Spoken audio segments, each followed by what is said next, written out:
ಇದು ಆಟೋಮೆಟಿಕ್ ఉందా? అవును సార్. ಇದು ಸಂಬು ಸರ್. ಸರಿ. ಸಂಬು ಆನ್ಲೈನ್ ಯಾವಾಗಲೂ ಆನಲ್ಲೇ ಇರಬೇಕು. ಓಕೆ. ಇದು ಆಟೋ ಮೋಡು. ಆಟೋದಲ್ಲಿದ್ದರೆ ಯಾವಾಗಲೂ ಇದು ಆನಲ್ಲೇ ಇರಬೇಕು. ಇದು ಆಫ್ ಮಾಡಬಾರ್ದು. ಇದು ಆಫ್ ಮಾಡಿದ್ರೆ ಅವಾಗ ಆಟೋಮೆಟಿಕಲ್ಲಿ ರನ್ ಆಗಲ್ಲ. ಇದು ಆಫು. ಇವಾಗ ಫುಲ್ ಎಲ್ಲ ಆಫ್ ಆಗುತ್ತೆ. ಇದು ಮ್ಯಾನ್ವಲ್ ನೋಡಿ, ಇಲ್ಲಿ ಆನ್ ಆಗುತ್ತೆ. ನಿಮ್ಗೆ ಯಾವಾಗಲಾದರೂ ಬೇಕಿದ್ರೆ ಇದು ಆಫ್ ಮಾಡಿಕೊಂಡು ಇಲ್ಲಿ ಸೈಡಲ್ಲಿ ಒಂದು ಸ್ವಿಚ್ ಇದೆ, ಈ ಸ್ವಿಚ್ ಆಫ್ ಮಾಡಿಕೊಂಡು ಇಲ್ಲಿ ಡೈರೆಕ್ಟ್ ನೀವು ಆಫು ಆನ್ ನೋಡಿ. ಇವಾಗ ಆನಲ್ಲಿದೆ, ಮ್ಯಾನ್ವಲಲ್ಲಿ ಆಫು, ಮ್ಯಾನ್ವಲಲ್ಲೇ ಇರಬೇಕು ಅವಾಗಲಿದು. ಆನು ನಿಮ್ಗೆ ಆಟೋಮೆಟಿಕಲ್ಲಿ ಇರಬೇಕಂದ್ರೆ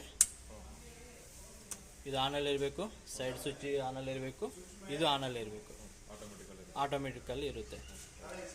ಇದು ಬೋರ್ವೆಲ್ಲು, ಕೆಳಗಡೆ ಹಾಕಿದ್ರೆ ಆಟೋ, ಇದು ಸೆಂಟರ್ಗೆ ಆಫ್. ಸೇಮ್ ಇದೇ ಥರನೇ, ಇದೇ ಸಿಸ್ಟಮ್. ಮ್ಯಾನ್ವಲ್ ನಿಮ್ಗೆ ಮ್ಯಾನ್ವಲ್ ಅಂದರೆ ಆಫು ಆನು ನೀವೇ ಮಾಡ್ಕೋಬೇಕು. ಈಗ ಇದು ಬೋರ್ ಇದರಲ್ಲಿ ಆನಲ್ಲೇ ಇರಬೇಕಾ? ಇದು ಯಾವಾಗಲೂ ಡೈರೆಕ್ಟ್ ಕನೆಕ್ಷನ್ ಕೊಟ್ಟಿರ್ತೀವಿ ನಾವು, ಫೇಸ್ ನ್ಯೂಟ್ರಲ್ ತಗೊಂಡಿರ್ತೀವಿ. ಇದರಿಂದ ಇದರಲ್ಲಿ ಆನ್ ಆಫ್ ಮಾಡೋದೇನಿಲ್ಲ, ಈಗ ಏನಿರಲ್ಲ. ನಿಮಗೆ ಮ್ಯಾನ್ವಲ್ ಬೇಕಂದ್ರೆ ಇಲ್ಲಿ ಮ್ಯಾನ್ವಲ್ಗೆ ಹಾಕೊಂಡು ಇಲ್ಲಿ ನೀವು ಆಫು ಆನು ಮಾಡ್ಕೋಬೇಕು. ಅಂದರೆ ಸಂಪು ಒಂದು 1 ಇಯರ್ 6 ಮಂತ್ಸ್ ಹಂಗೆ ನಾವು ಕ್ಲೀನ್ ಮಾಡ್ಕೊತೀವಿ ಅಂದರೆ ಅವಾಗ ಮಾತ್ರ ಮ್ಯಾನ್ವಲಲ್ಲಿ ಯೂಸ್ ಮಾಡ್ಕೋಬೇಕು. ಮಿಕ್ಕಿರೋವಾಗ ಆಟೋಮೆಟಿಕ್ ಇಟ್ಟಿದ್ರೆ ಅದೇ ಆಫು ಆನು ಅದೇ ನೋಡ್ಕೊತಾ ಇರ್ತದೆ. ಅಲ್ಲಿ ಡ್ರೈ ರನ್ ಒಂದು ಕಟ್ಟಿದ್ದೀವಿ, ನೀರು ಟಚ್ ಆಗಿಲ್ಲ ಅಂದರೆ ಈ ಇಂಡಿಕೇಶನ್ ಬರಲ್ಲ. ಅವಾಗ ಏನಾಗುತ್ತೆ ಅಂದರೆ ಡ್ರೈ ಪಂಪ್ ಅಂತ ಲೈಟ್ ಬಂದ್ಬಿಟ್ಟು ಆಫ್ ಆಗುತ್ತೆ.